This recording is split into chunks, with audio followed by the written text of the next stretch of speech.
Graduating college felt like the start of freedom, but no one really tells you what happens after the cap and gown come off. This is my first year out of school, and here's what I've learned: the highs, the lows, and the lessons I'll carry forever.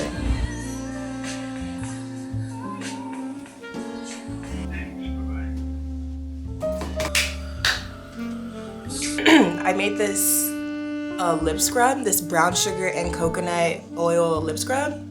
Don't look at the jars, because I tried this toothpaste, the No BS toothpaste, and it was okay. But anyway, I love my little lip scrub. I would just be like, sometimes I like put it on my lips actually with my finger, but I don't want to get back over the sink. This new lip balm.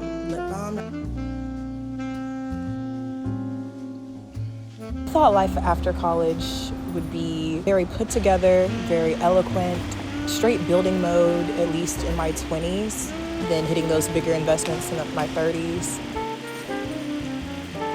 Me and friends hanging out every weekend, good times, living life, traveling at least 3 times a year, family gatherings and celebrations.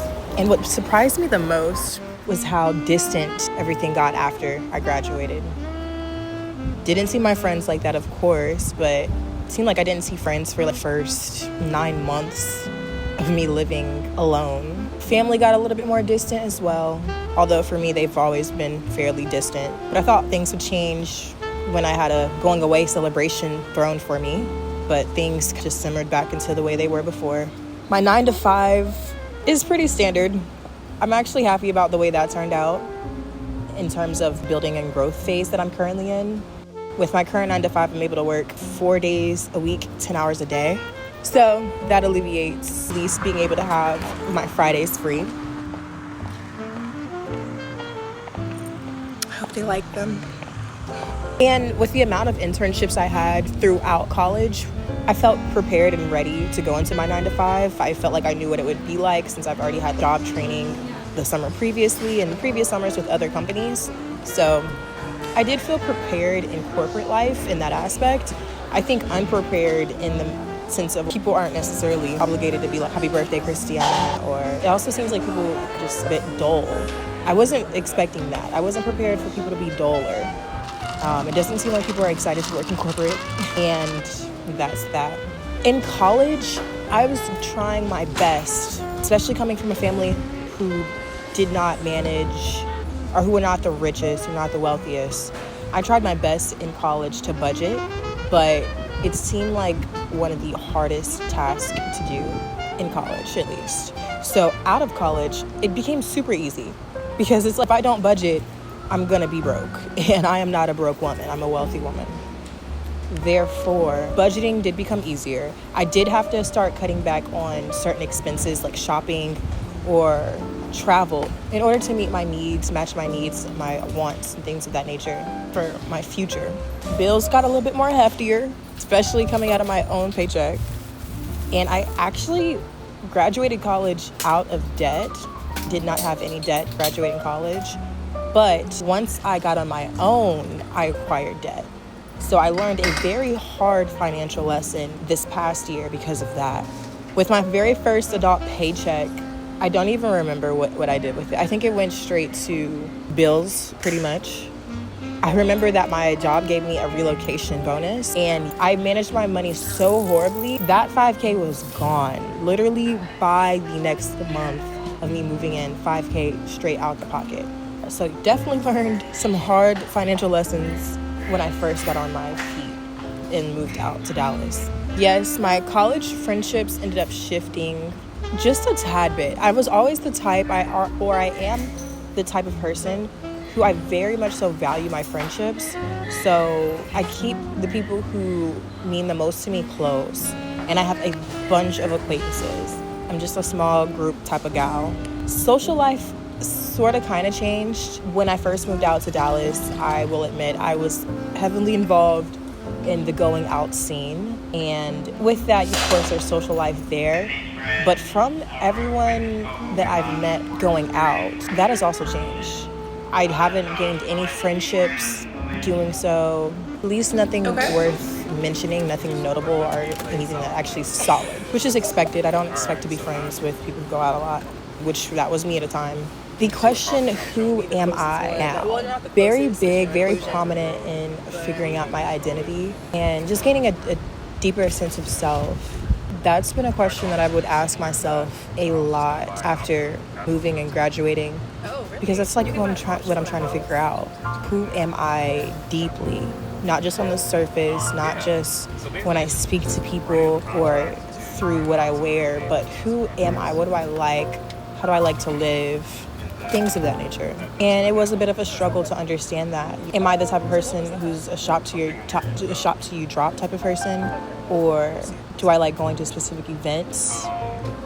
Am I a coffee girl or a tea girl?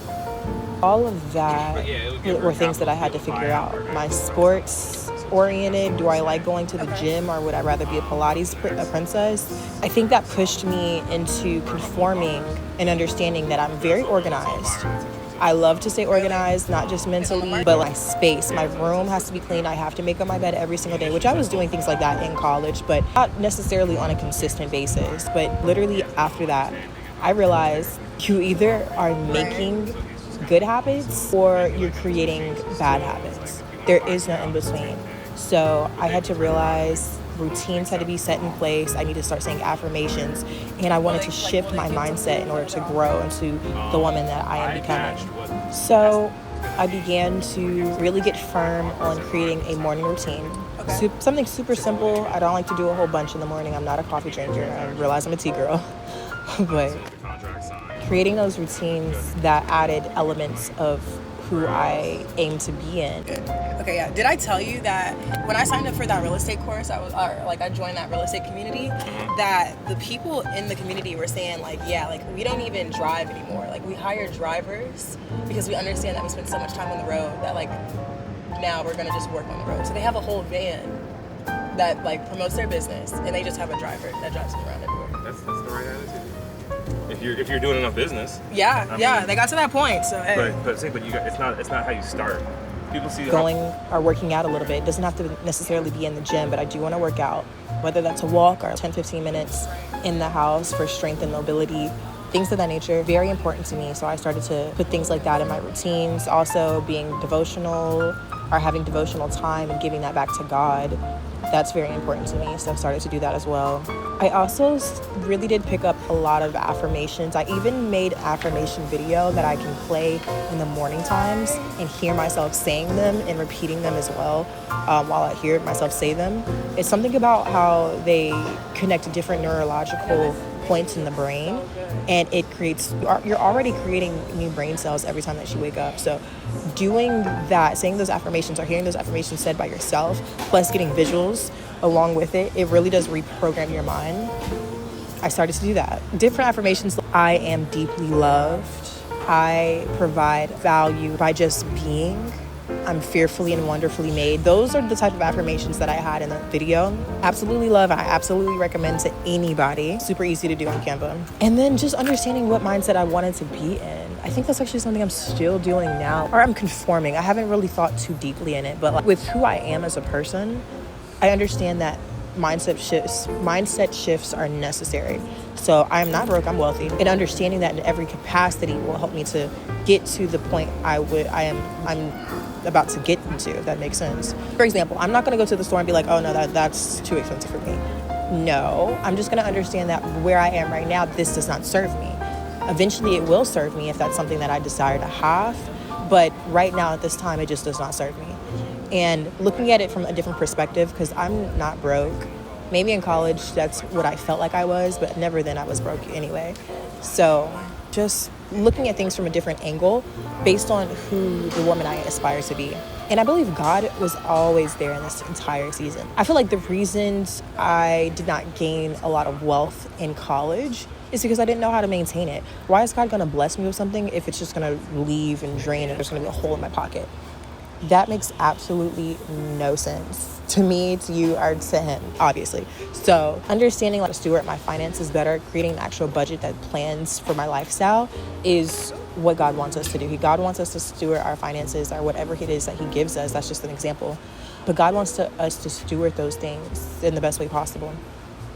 And so I think the lessons that I learned outside of college, being how to steward finances, how to treat friends and relationships, that was a very big lesson, especially this past month, where I felt like at the beginning of the month, I felt like I did not have any friends.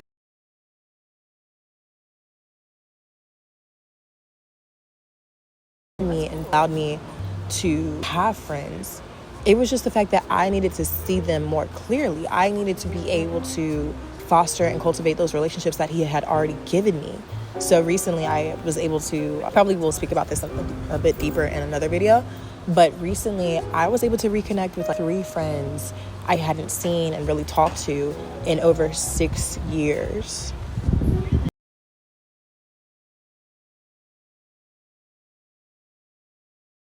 I really chatted in over 6 years. And mind you, this is the girl I used to hang out with and stay with her parent or family. You have hangouts and stuff like that. And I'm sure we went on a trip together before, things like that. I was just so amazed how God brought us back. And it was like a 360. I was like, God, I have no friends. But God was like, I've given you friends. You just haven't stewarded those relationships the way that you should. It says love your neighbor, but you definitely love the ones who are close to you and who support you and love you. But those are just a couple of examples of things that I had to learn this past year of stewardship. It's like everything that we are wanting in life, we already have it. We just have to open our eyes to see it. Not even just see it, but sometimes just believing it. Because God is the only one who knows the next day that's ahead of us. We may think that we know, we're going to go to work tomorrow, but you never know what God has in store, what the life has in store for you. And I believe God is guiding just every single angle of my being. I was so clouded and distracted before from maybe peers or different things on social media, especially like social media being a big tool for comparison. I had to look beyond that. And it's like now I can finally see how God is putting his hand in every single situation in my life that I didn't know before. So if I could tell my senior year self one thing, I would tell her to be gracefully and peacefully you. Don't allow any outside factors to influence you. Figure out what you want to do with your life. Even if you have like 1% of knowledge of what you might want to do, literally take that, expand it, and run with it. Literally just move in that pathway. Don't go out graduating and not knowing what it is that you may want to do. Even if you don't know, it's okay not to know, but have a direction and go after it. And then also pray about every single thing. I was not reading the Bible a lot of times when I was in college, but 1, I do wish I would have read the Bible a bit more. 2, even if I didn't read the Bible, there's something about praying and praying consistently and knowing that God is going to answer your prayers that can get you a lot further rather than just not doing anything. So definitely pray and understand that your prayers have already been answered. Your job now is to really just ask God, remove the veils off my eyes, make sure that my judgment is not clouded and I'm not distracted, and literally just lead me to where you want me to be. I think I like this, I think I like that. Show me how to get there. And it's like God will do wonders for those who truly believe and act in accordance with him. So if you are about to graduate college or school, or maybe you are entering your senior year, your time is approaching, this is the year for you to be selfish. Focus on you, but also focus on the woman or the man that you aspire to be. What type of friends does that man or woman have? What type of finances does that person have as well? Where will you live? What will you do? How are you going to flourish? Start brainstorming things like that, or asking yourself, or even asking God things like that, because you may not know all the answers, which is fine. We're just humans. Our capabilities are a bit limited in certain aspects, but there are ways that we can expand our knowledge and our reach. And I truly believe prayer is the number one way. If you are feeling a bit down on yourself, pray. So that's the best advice that I would give. If you have any questions, though, feel free to leave them down below. If you have an experience a bit that you had after college that you would like to share, feel free to leave it down below. And I look forward to seeing you in my next video. Peace.